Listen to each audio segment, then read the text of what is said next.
should know that you might find a better place to play.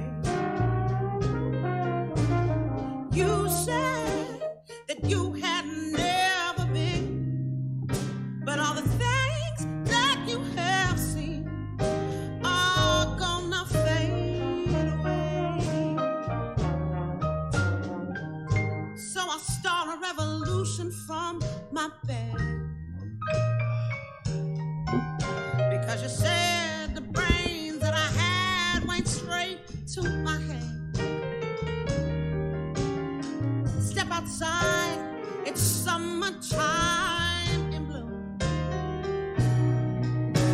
Stand up beside the fireplace, take that look run off your face. 'Cause you ain't gonna ever burn my heart out. No, no, no.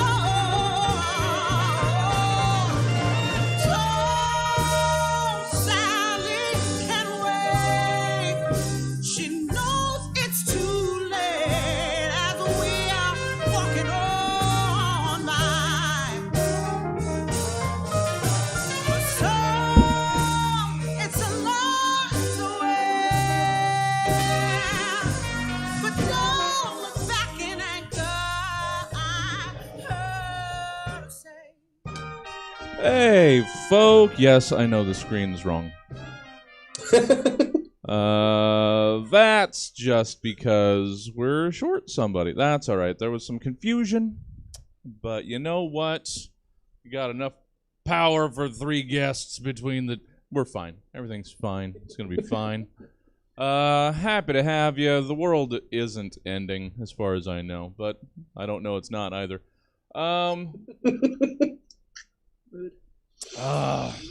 Hope your guys' last couple weeks have been better than mine. Hey, everybody! Welcome! Hi, welcome to Pre-Show 2. The Stab Show, the podcast with more pre-shows per capita than I want to say just about every other program, but you know what? I don't know that for sure. Welcome. Sorry, I'm going to stop misdirecting my attention. How many times do I say welcome at the top of the show? I don't know anymore. I don't know a lot. 2. Welcome. No, we won't do that. Hey, everybody. Hey, it's the Stab Show. Hi, I'm Jesse Jones. That's Dylan and Melanie over there. We'll talk to them. We'll hear a lot from them because they've been writing things. You know what? It just occurred to me. I don't ever tell anyone what this show is. It's mostly because I believe anybody here already knows, because our fan base does not grow. It only atrophies. Oh God. We're gonna shake all this out before we start pre-show 3. No, technically, intro. Everything's gonna be good. I'm just good to have you. Hey, Dylan and Melanie. How? You know what? I could use it. How have your guys' week been? Anything interesting? Anything exciting? We just got back from camping. Actually, I saw that. Yeah. No, Yeah. we got burnt. We got burnt real bad. Yeah. But got to feel something sometimes. So I need to go out in the backyard and burn. You got to go. Right? You got to go to the Okay. background. Just swim for a little bit. Just Okay. think that you're protected from one loose layer of sunscreen, and then just let your body have it. Yeah. I don't know. I don't sunscreen that much when I'm out, and I don't tend to burn. Maybe I'm just covered up enough, or I always hear like you're supposed to. I've heard like all face ugliness is just the sun just beating down on you. Sure. I'm just like, That's what ugly people say. To be fair, it's like 50% the sun and 50% like having a rotten soul. So True. Yeah. Yeah. I like to think that the darkness that is just hollowing me out gradually is what is keeping the sun at bay, because there's nothing hotter or more purely just destructive than what's going on in here. There's nothing stronger than a black hole. Yeah. I absorb all light. None escapes from me. Mm-hmm. Hey, you create stars. I think that's how that works. Well, I think I'm the worst celestial body. I absorb light and release sadness. Nice. So nice. It's Same. just, and then I reabsorb that sadness and blame myself. You're recycling. That's good. Oh boy! Oh boy! Oh boy! Eco-friendly with that. I'm trying to turn this just hellish nightmare. We'll just let it be a dark stab. Into We'll just let it be a content. dark old stab. Oh, it's last week, man. Well, I think last week was up there. Guys, just go ahead and go back through the last couple weeks of VOD and just play amateur detective and see what's wrong with my life. It's all there. It's all there. Anybody wants to find it, it's all there. Just like somebody in front of like a Charlie Day style like map of things, and it's just like, I've concluded that Jesse Jones is a comedian. Well, yeah, that doesn't help. All right, so we're hanging out here in the second pre-show, as we do, waiting for the streams to fill in, and this looks like that is going to be a futile gesture today. Oh, that's all right. Those that'll be here will enjoy it thoroughly, because that's how it do. Aside from, because we're still vamping for a couple more minutes. Aside from the burning, how was the camping? It was pretty good. Yeah. There was we did acid and there was yellow jackets. Can we say that? Is that allowed on Twitch? Do you get monetized? I'm sure that's fine. Okay.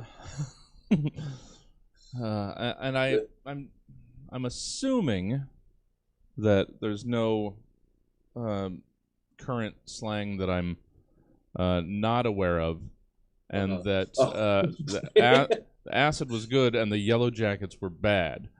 Yes. Okay. No, yellow jackets is not. The yellow jackets were real yellow jackets. Okay. We did not hallucinate. I don't know what's.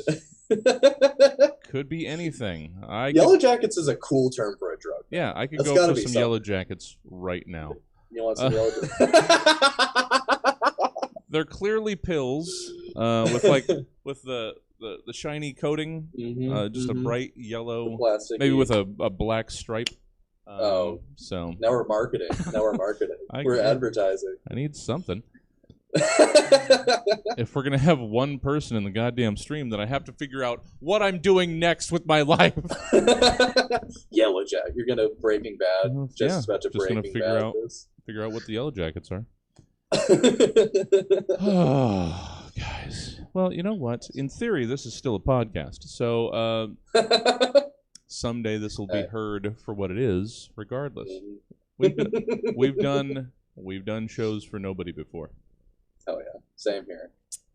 Over 300 of these, not quite 300 episodes technically, but yeah. Just ask Art Luna. There were days when we sold nary a nacho.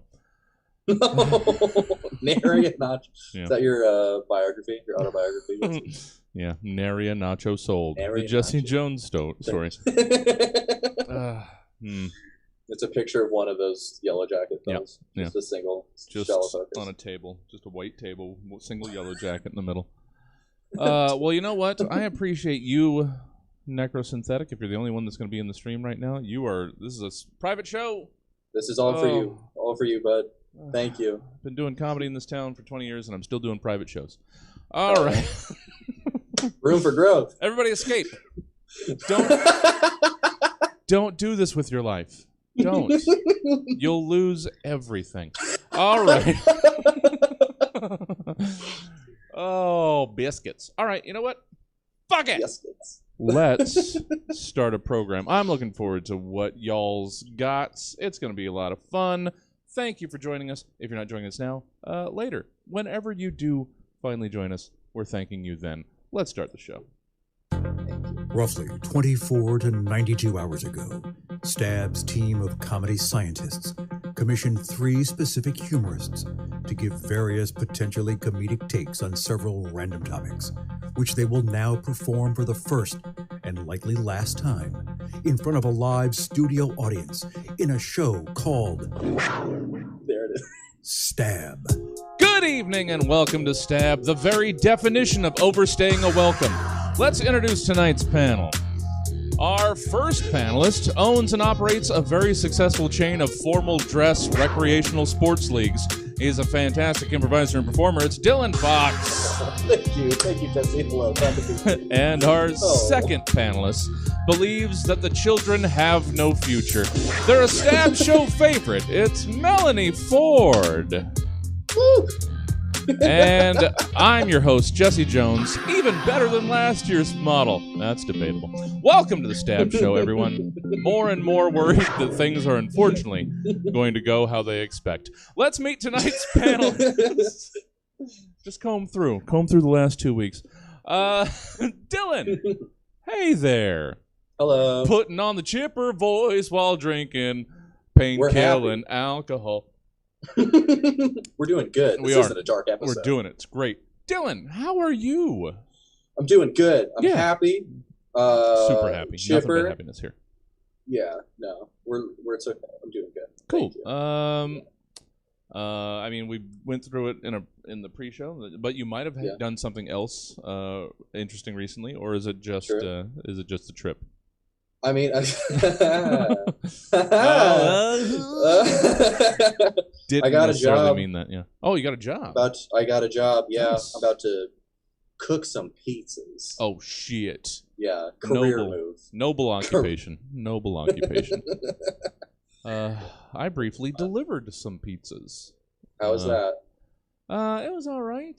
I came in hot shit after having delivered KFC for like a year and a half. Yeah, big leagues. I just came in. Oh, pizzas? Oh, easy. Whatever. And then they wanted me to wash dishes when I wasn't out there delivering. Nope.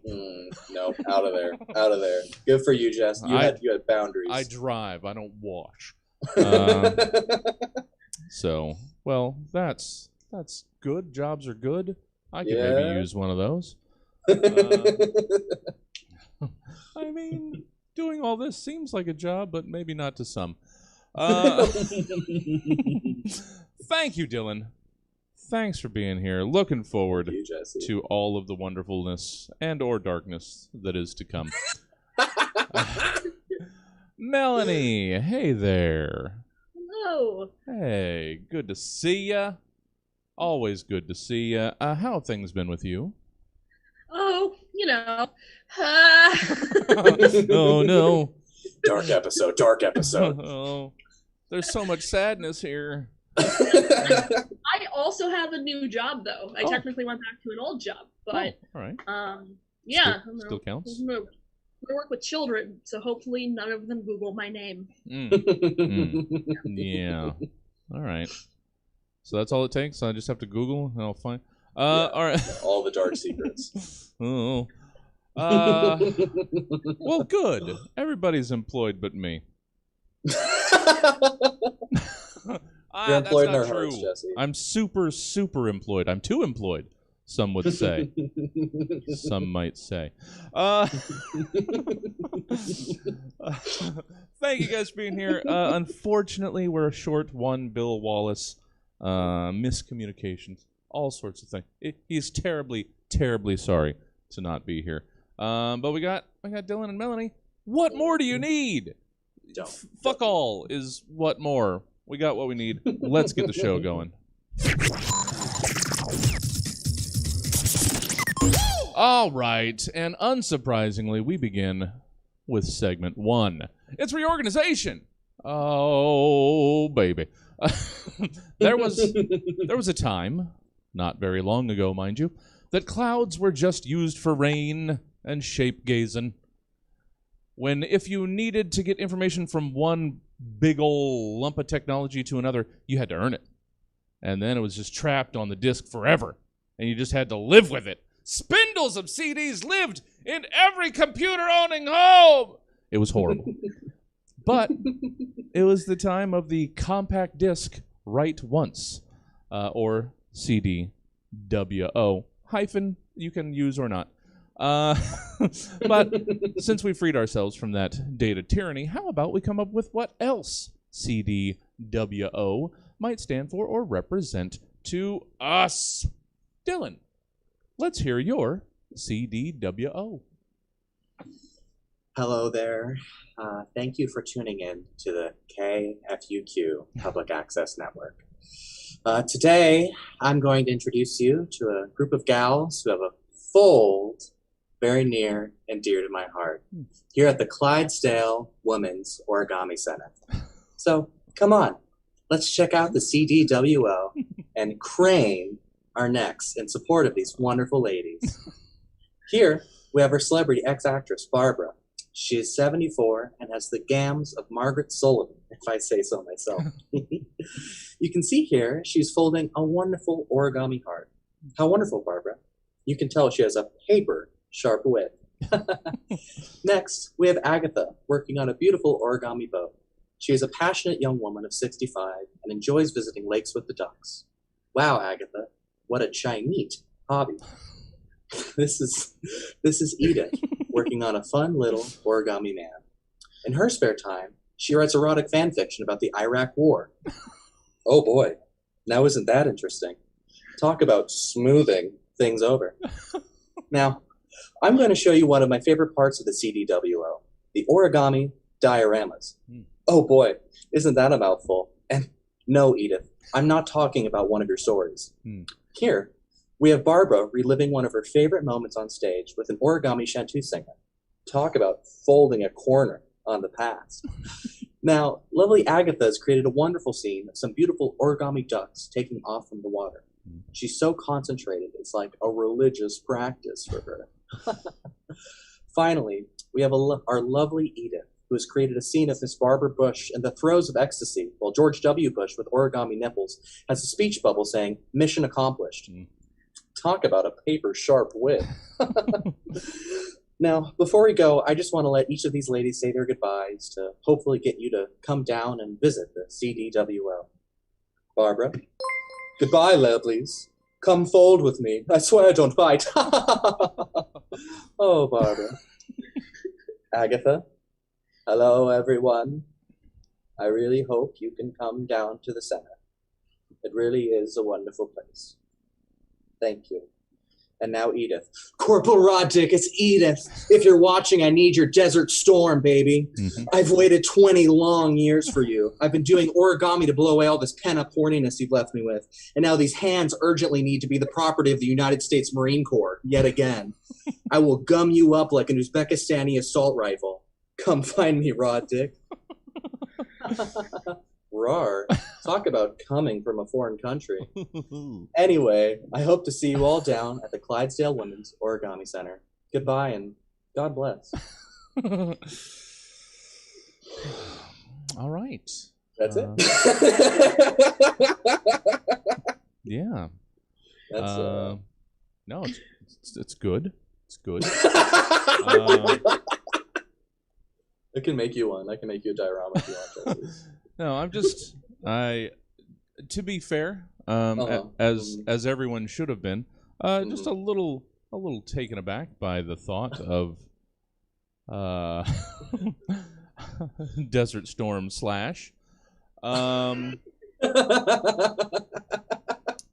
but positive layer that sandwich. Yeah, I was gonna say, sad thing not at all surprised if it existed. It's out there somewhere.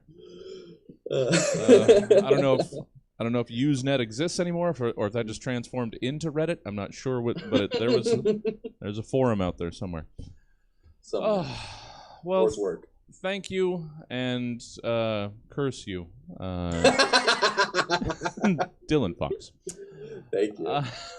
Melanie, let's then now, won't we, hear your CDWO.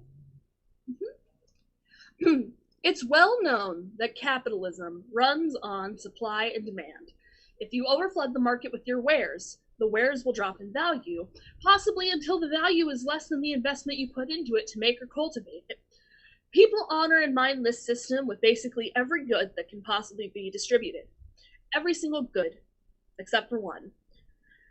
In recent years, the market has become disproportionately and extremely flooded with a supply of low-quality, poorly made, lowly demanded penis pictures. The body positivity movement was just beginning to erect the artistic reputation of the phallus above its long-hanging status as a floppy complicated sock of flesh.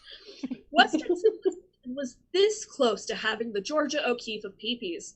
And then the unsolicited wiener stick proliferated, deflating the almost existent artistic value of the pecker. And today, I propose a solution, the CDWO. The Cock-Dick Wang Ordinance. The Cock-Dick Wang Ordinance would require licenses for sending unsolicited prick pics, only given to the most beautiful shafts, punishing the rest with engorged fines. Maybe our generation will not produce gorgeous Floral Johnson paintings, but we can set future generations. Oh no. Johnson cannons. We left off on Johnson cannons. Mute, background. Johnson cannons. Johnson cannons. But we can set future generations up for success. Thank you. All right. Great. We're gonna see how many times we have two Melanies on screen today. Yeah, a good registration order for. I mean, not to brag or anything. Moving on to segment 2. It's Topical Haiku Challenge. Oh, we're gonna burn through this with we're gonna go at a nice, wonderful pace with 2 great panelists. Segment 2 is Topical Haiku Challenge. Oh, wait, do I have? I do. Okay, good. I forgot that I needed the music. The 2020, technically, Tokyo Olympics are in full swing, or throw, or jump, or what have you. They're fully doing it right now. And whether you're a diehard fan of the games, when they come around, or you're questioning the point of executing them at all, given the current world situation, you can't deny one thing. They're hella Olympicing right now, yo. So, why not let us celebrate these Tokyo Games the only way we know how, with strictly regimented Japanese verse as set to an Irish jig soundtrack.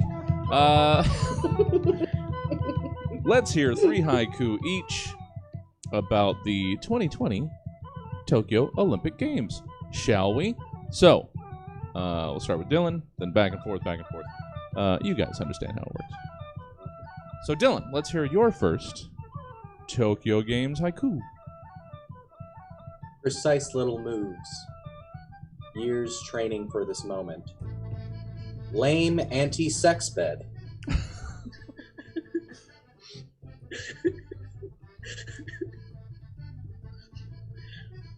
Trying to... It's there. Okay. I counted. I ain't cheating. I wouldn't cheat. Oh no, I'm not trying to count the syllables. I'm just trying to figure where we are. Yeah. I wanted to go to the Olympics just to bang my way through the village. You know, as any red-blooded American would. Mm-hmm. Those damn communists putting the anti-sex beds. Ugh. Ruining our American dream. So terrible. Terrible. If I had finally made it to the Olympics this year, I would have left. Melanie, let's hear your first Olympic haiku.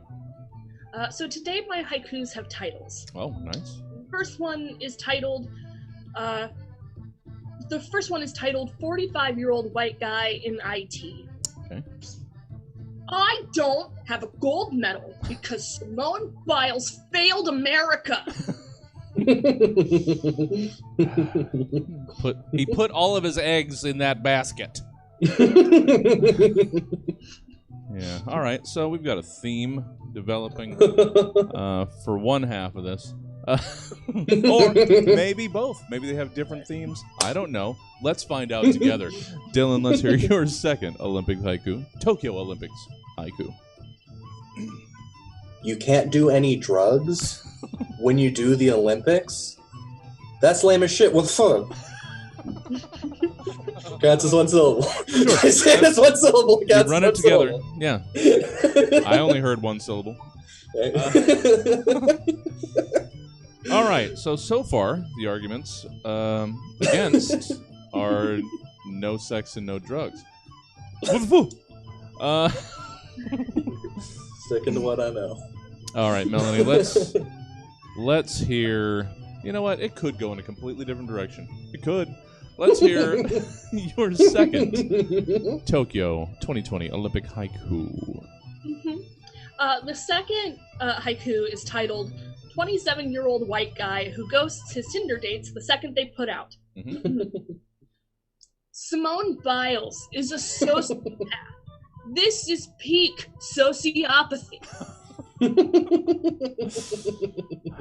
So it, in case anybody was not paying, it didn't go in a different. Stayed on that path so far. Stayed on that path. That's fine. It's not incorrect. Fucking people. Dylan, how else do the Olympics suck? Or, whatever else you wrote for your third Tokyo 2020 Olympics haiku. Swimming hella fast. Because there's no hair on me. Phelps shaved my whole balls. Yeah. That's how it works. If you're a swimmer, if you're an American swimmer, male or female, Phelps just shores you clean, and you don't really get a say in it. You want to be faster? Do you want to be faster? Well, then he's earned the right. Then yeah. How many gold medals do you have? Let Michael Phelps shave your balls. What do you mean they're in a Speedo? You know what? There's still drag there.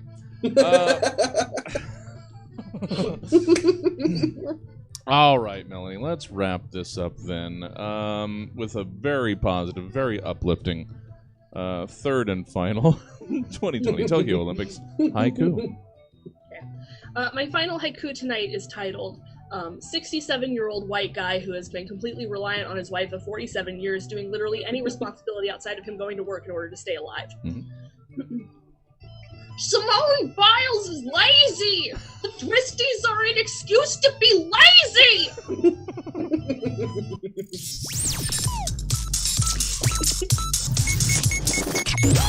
Idiot. Yeah. Just in case it hasn't been made clear over the years, the Stab Show's official stance is white men are terrible. I apologize every day. Sorry. And once again, I apologize. Segment 3. Closing arguments. Oh, I trot it out every once in a while and hope that people understand what I'm going for. It's closing arguments. Here we are. Your back is up against the wall on this one, counselor. Case seems pretty cut and dry. But you've got a whopper of a closing argument ready to sway even the most already decided member of the jury. And in closing argument, it's your job to try and convince that jury that your client isn't really as bad as they might initially seem. So let's hear it. Change some minds. And I am going to save this one This one is not going to be wasted. The one that Bill is not here to do. I'll let you guys know. Bill was going to be defending that water that comes out of the ketchup bottle if you don't shake it up first. Yeah, so that'll be... oh, holy shit. Oh, I'm getting ahead of myself. I didn't realize how recently relatable Melanie's was. So, but to get to Melanie, we gotta go through Dylan. So, Dylan, let's hear your closing argument in defense of no toilet paper in a public restroom. And just for the sake of imagination, just pretend I look exactly like Tom Cruise. Okay. Sure. Already did. Thank you. Fine members of the jury, I think we're all aware of what's at stake here today. A bathroom was made victim of an innocent mistake could today be sentenced to die. My client, the toilet paperless bathroom on I-5 between the Hooters and Wingstop, is a victim. And today, my client could be sentenced to death by demolishment because one man, one selfish, is a gross, and dare I say, inappropriate man, my client had a case of sloppy by demolishment. Because one man, Mr. Bathroom, would have liked to have been stalked. Yes, absolutely. You won't find a soul in this courtroom who disagrees with the fact. But as my expert witnesses have testified, a truck stop bathroom does not have one key component of being charged guilty with a crime. And what is that component, you may ask? This bathroom is not sentient. But who is sentient, may I ask? None other than Mr. Guanziano himself. Mr. Guanziano knew this when he entered my client that January 14th. Mr. Guanziano knew this when he entered my client that Mr. Bathroom had absolutely no way to consent, had absolutely no way to stock itself full of toilet paper. And yet, Mr. Guanziano knew that when he ordered 14 mango habanero wings, that he was entering a contract with Hades himself, and that just as Persephone took one bite of that underworld fruit and had to pay the price as Hades' bride, Mr. Guanziano would have to pay the price of a sloppy old butt. To be honest, I don't even know why we're in a courtroom right now. I don't think you can press criminal or even civil charges against the bathroom. But what I do know is that I'm getting paid. And what I hope you understand, fine members of the jury, is that you represent the beautiful city of Jupiter, Florida. And I know that you'll be able to find the wisdom in your heart that this fine city provides us with, and that you will find my client, Mr. Bathroom, not guilty of having no toilet paper in a public restroom. Thank you. I mean, sure. Sure. I don't know. That's a tough one. But did sign that pact for sure. For sure. But Your Honor, you expect when you enter a public lavatory that no, I'm not picking up the other side with down home Southern lawyer. Thank you, Dylan. Powerful argument in defense of the indefensible. And Melanie, I had no idea. I had no way of knowing how relevant this client would be. Melanie, let's hear your defense of wasps. Ladies, gentlemen, and barely recognized others of the judge and jury. In this land of the free and home of the brave, we function under the belief of innocent until proven guilty without a shadow of a doubt. And I hope in the span of this trial that I have been able to gaslight you enough to make you doubt your own eyes, ears, and memories. After all, was it wasps that ruined the Father's Day picnic you had 2 months before your father died? Or was it yellow jackets? Do you really know? Are you an entomologist? Of course not. eliminated all the entomologists from the jury pool week 1, day 1. Was that a wasp nest that was built outside your favorite restaurant, resulting in the building being condemned until they actually bothered to call out the pest control company? Or was your favorite restaurant condemned because they only sanitized things on a bi-weekly basis? And it's to this day still unclear whether that's the twice a week bi-weekly or the once every other week bi-weekly. It is uncertain. Do you even know what your favorite restaurant is anymore? Not after all the obfuscation disguised as hard logic I've committed in the last 2 weeks of testimony. And, of course, we learned that wasps do more for our communities than we ever expected, like pollinating, just like their more gentle and reputable cousin of the honeybee. What do they pollinate exactly? We never learned, because I vehemently fought to keep an entomologist off this case even as an expert testimony, because his testimony would have been absolutely inconvenient. The point remains, a prosecution incapable of outmaneuvering my bad faith antics has been unable to prove, without a shadow of a doubt, the guilt of my clients. I rest my case.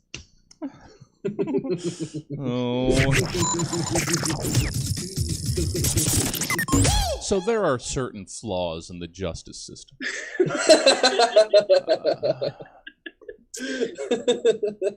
Is, I believe, the crux of that piece. Yay, if you know your way around, nothing has to be true. Oh, God. What is wrong with all of us? Well, thanks. Why do I keep doing this segment? Just reinforces all of the worst ideals. Ugh. All right. Well, but moving on to something much more positive and much more helpful. It's segment 4. It's Review It. And I'm sorry if we're going to go so quickly with this episode that your friends aren't going to have enough time to rate over. Stretch. All right. Segment 4. Review It. Some of us go blindly into the world of consumerism, seeing a thing, believing it's good because it should be, and then just buying it. But there are others who meticulously scour reviews, weirdly looking for actual real-world information on the performance of a thing before they make up their minds. Weirdos. But here in Review It, you are asked to compose just such reviews of specific things as their reviews would appear on these specific outlets. Oh, to be fair, you guys got the better of the two, or better of the three. I like these. I'm looking forward to it. All right, Dylan. I mean, I'm not looking forward to yours, Melanie. I'm not. But I am. In the same way that I look forward to Tyler's terribleness, and actual shining terrible lights on the worst of us. That is the same way that I'm looking forward to your piece. But Dylan, so much lighter. It's such a lighter subject. Let's hear a Rolling Stone review of the couple next door that is always screaming at each other. Although they say their relationship is totally fine, you wouldn't be able to tell from the lyrics coming out of this 15-year age gap duo. Based out of the apartment in my complex that for some reason always has their door open, motherfucker and fucking ridiculous bring a whole new sonic understanding to the phrase gaslighting. Whether it's the stunning sound design in the background with sound effects like glass shattering and tracks like Did You Fuck Her, or the breathtaking tension building in I Have a Gun and I'm Going to Shoot You While You're Asleep. Motherfucker and fucking ridiculous are the most adventurous duo to come to the 3 a.m. scene since those fireworks they're still letting off despite it being fucking August. Oh, no, don't be done. I want more. Oh, so good. Oh, so good. Thank you. Oh, never cut it short. Always take your full 4 to 8 minutes. That's what I did. I wrote too long all the time, and nobody could stop me. Oh, so good. God damn it. I could have listened to another 5 minutes of that. Thank you, Dylan. Thank you. But maybe you know when you need to stop. Like, unlike some other people that just kept on going. Editing, that's for someone who gave themselves enough time. Thank you, Dylan. God damn it, so good. And everybody just box your guilt up somewhere and try to be okay with this. Melanie, let's hear a Game Informer review of systemic racism. What's up, bros? It's Hunter from Game Informer on assignment to review systemic racism. Systemic racism is allegedly, according to the social justice snowflakes, a mandatory free DLC on the living game that creates essentially difficulty levels in the game disproportionately and unconsentingly dispersed. These blue-haired, never-gamed femoids also argue that there's tons of these free DLCs in the game. You know the ones: sexism, homophobia, ableism, classism, etc., etc. For the listeners at home, I'm making jerk-off motions. These prestigious women's studies majors insist there's lots of proof, too, in the rules of the game, in the attitudes around gameplay styles, and in the moderating of deviant and even non-deviant gameplay. But those of us who aren't kombucha-chugging scrubs know that those DLCs are an urban legend, totally made up so that those of us with the high ranks, like myself, look less good, so that the commie otherkin Tumblr dorks don't have to get good. Now, my boss's Game Informer insisted that this is a real DLC, literally documented in the rules of the game, just like the beta cuck soy online that they would be. But my bosses are shills hired by the peddlers of the fan-made critical race theory content to sell more reverse racist middle school textbooks. I am in the top 60% of the living game because I'm good at it. My mom said so, and my 10th grade math teacher said so. I'm going to grind my way to that 1% laugh. Laugh at the prestige-denying, blue-haired kombucha-chugging, social justice virtue-signaling, femoid commie philosophy majoring, scrub-cuck viscous other kidding shills when I'm at the top, just like I deserve. Systemic racism gets 0 stars because it's fake.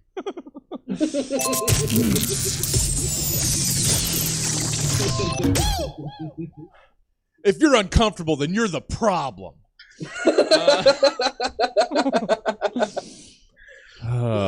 Yeah. What needs to be said? Yeah. Thank you. And here's a rope. Here's an escape. Here's an escape rope, Jesse. Just hold on. No, but no. So good. Obviously, first of all, and sort of like last week when I gave Ryan King the Department of Tourism like Gen Z-topia or whatever it was. I understood about 80% of that. Those were words. All of them were words, guys.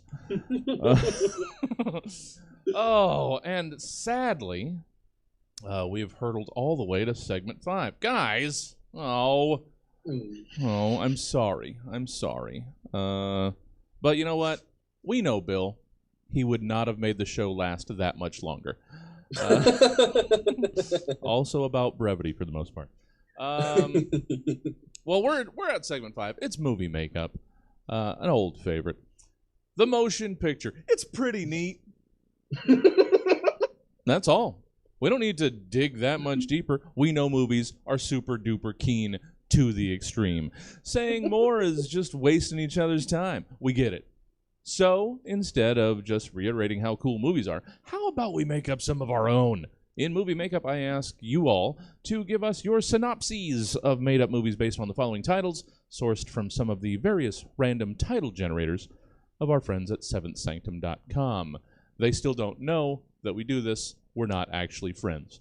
So, let's make movie magic. Maybe someday I should reach out, like I should in general in my life. But I won't. I probably won't. I want to. I'm trying to be better, guys. I'm trying so hard to be better. Dark stab. Dark stab. Woo! Oh, not one White Claw. No. No. All right. So, movie makeup. Dylan. We're gonna go in a similar direction, but I knew that going in. But you know what? Maybe you're gonna take it. I would if I saw this just teed up for me. You know what? Dylan, let's hear your synopsis of the made-up movie Mission Beta. Okay, so I have an idea for a movie, if it's okay if I share it with you guys. Sure. It's totally okay if you're busy right now or something, but okay, remember my therapist said positive visualization. Okay, so what I was thinking would maybe be a cool movie would be like if like there was a secret agent and like he had this mission where he had to steal these nuclear secrets from the ex-girlfriend. I mean the Russians or something, right? And he was really embarrassed about what these nuclear secrets would say about his country if other countries found out about it. Like, Russia always said that the secrets would just stay on their phone, but there was totally that one time that Russia screenshotted some of America's secrets and meant to send it to the Ukraine, but instead sent it to America. And then America didn't really know what to say, so they just said, haha. But then Russia was like, I was going to send this to my friend Rebecca. We always laugh at you. And then America still didn't know what to do, so they were just like, haha. And then the two of you broke up because your dog started escaping your house to go stay at Russia's house, and you didn't really want to deal with the confrontation with your ex-dog, so you kind of just stopped asking Russia to hang out, and they never really seemed to notice.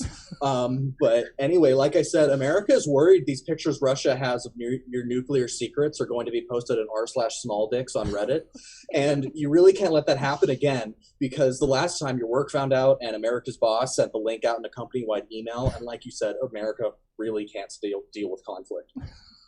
So anyway, like I said, you're on this mission for the country of America, not for yourself, and you have to infiltrate Russia, not your ex-girlfriend's house, who has your dog. And you let yourself in through the garage because you know her garage code was the anniversary of Russia's annexation of her ex, Chad Thundros. And as you walk into Russia's living room, you remember your old dog lives there now, and you get really anxious because of the fear of confrontation, and your hands start feeling like television static, and then you see your old dog, and you start to almost pass out. But luckily, God gives you a win, and the dog doesn't even look in your direction because it respects you so little, it doesn't even think of you as a person. So you start trying to log on to her iMessages on her laptop, but then you hear Russia opening the garage door. So you try to hide, but you can't find anywhere to hide because you were always really bad at hide and seek as a kid, and all the kids always called you penis hider, which you didn't fully understand at the time, but as an adult, the realization hurt so much more. But anyway, since you can't hide, you just crash your full face through the nearest window, and you just run away faster than you ever have in your life until you realize you can't even go home because what if Russia tries to call the police? So you go to your brother Canada's house and you try to open up about your life to him through the concept of a movie because you never really learned how to relate to other beings through normal conversation. Wouldn't that be a cool movie? So cool. That would be so cool. Oh, Lord. Dylan with Mission Beta. Yeah. Hey, Dylan. Wonderful, as always. Where can folk enjoy some more Dylan Fox out in the wilderness? Not in this specific episode of Stab. You can find me on Instagram at OHHELLLYEAH. Oh, hell yeah. Hell yeah. Oh, hell yeah. Or you can find me on Twitter at Seduku, SEDDUKU. That's a fun little place for me. All right. Yeah, hope to see you guys there. Cool. Well, thank you, Dylan. Oh, thank you for having me. So good. I am so prepared for like in the middle of this last segment for just this raid to arrive. Right in the middle of Melanie's final piece here. Well, but before we get to that, obviously we have to ask Melanie where we can enjoy them doing things out either in the world or on the onlines. I'm not going to limit it. You tell us. Yeah. I still am on Instagram as Malagna, spelled like baloney, but with an M and a 0. And I have a similar handle on TikTok. And I'm a new addition to Mixfits. I don't know when that starts. Oh, nice. Yeah. Yay. And then I just did an episode of Nymphomercial recently that should drop pretty soon. Awesome. Am I gonna have to run into Dylan's space because everything froze? I'm hearing you, so hear you're you. fine. Okay, We can cool, still cool. hear you. Yeah, and then I want to bring back Friend Fiction, so that'll come Yes. soon. I haven't booked anything yet. Yeah. But, so those are the things right now. Yeah, I've sort of backed off on a lot of stuff around here for various reasons. Some, my life. Some Dark just side. being the terribleness of the world around us. But I think I'm just gonna have to. I don't know. We'll figure it out. But hopefully we'll be booking some more stuff and sticking to our in-person schedule, guys. This weekend we took a bunch of in-person stuff off. We're just gonna have a couple shows Friday, Saturday, still streaming. Check that out. I'll try to stick to the in-person. If I can move it in the backyard, that'll be good. If we have to be in person inside with masks, then we'll just have to do that. Either way, I don't want to not be doing things because I want all you guys here and doing stuff, and we'll just make it work, and we'll protect ourselves from the world.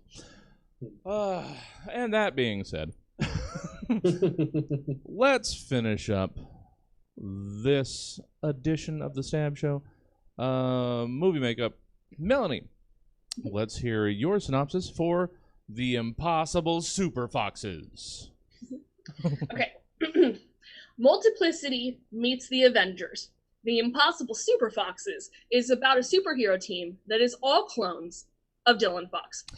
We start the film with base Dylan, an ordinary enough man, though obsessively and endlessly self-educating. Fed up with a useless police force, he decides to teach himself how to clone himself in order to replace the police with a vigilante team of soft boys. Soon, we are introduced to the first clone, which emphasizes his most intellectual traits, the psychic telekinetic genius Dylan. Together, they're able to stop some crime until they hit their limit. Base Dylan has no physical coordination, and neither does the clone. In attempting to make a clone that imagines Dylan is physically strong, he accidentally gets distracted, resulting in a physically strong but also hyper-feminine, hyper-sexualized Dylan. They fight more crime, but eventually base Dylan has to balance his ordinary life, leaving the team one Dylan short, resulting in genius Dylan deciding to clone himself. This is how we learn that making a clone of a clone is a bad idea, resulting in idiot Dylan. Giving base Dylan's worst impulses, idiot Dylan pretty much only watches YouTube videos of either centrist Sopranos analysis or Pokemon Let's Plays. Eventually, the team has to come together to make one more clone from base Dylan, the Dylan who just has a gun. Turns out that Dylan with a gun can do it all by himself, better than an entire vigilante team or police force. So the rest of the Dylans just start a ninth wave emo band. The Impossible Foxes, rated NC-17. Oh, so good. My heart. Dark Stab went to Warren Wholesome Stab. Yeah. Dark Stab.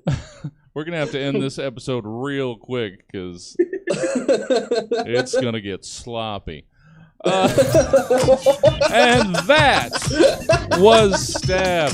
Thank you for tuning in, and a special thank you to tonight's wonderful panel, Dylan Fox and Melony Ford. Now, if you enjoyed this edition of the Stab Show, maybe you'll also be interested in some of the other 278 episodes available via the podcast provider of your choice, be it Apple Podcasts, Stitcher, Spotify, or Podknife. Or, if you'd rather be here to catch the Stab Show live in real time, well then all you gotta do is tune in every Thursday at 8 p.m. on Stab Comedy Theater TV, because that's the place we'll all be in your face. And that's all the time we have for tonight. I've been your host, Jesse Jones, reminding you to cherish those most important to you, because you never know, man. You just fucking never know. Good night. Oh, all right, amateur sleuths. That's it for us. Thank you, guys. Like I said in the middle of this, that I'm gonna have to edit out, and I'm like 10 episodes behind now. Be patient with me. I'm gonna get to it. Life. But nothing in person this weekend. It's just gonna be a regular exclusive blend, which you should be watching. Nothing infuriates me more. I'm gonna break this down for a second. Nothing makes me madder than how few people watch regular exclusive blend, because it's the best thing, aside from, let's not hurt flagship show's feelings, but aside, it's the best thing that we do. It's the best Zoom prov that you'll see. Watch it tomorrow at 7. And then Saturday, 7, regular time, it's Dregs of Craigs. And then blah, blah, blah. Check out stabcomedytheater.com for the full calendar of events. You'll see what's coming up, because that's where we keep it. All right, let's let you guys go. That'll do. Sure, why not? Let's see if there's anywhere that we can send the Twitch audience. Thanks for hanging out with us, guys. We will see you tomorrow. Hold on. And how about I think we're no, I don't know. There's too many people. How about we just send you to Private Street? Yeah, we've been doing Private Street on Thursdays. So hold on one second. We'll send you over to Private Street, and I will see you here tomorrow. In theory. Talk to you later, guys.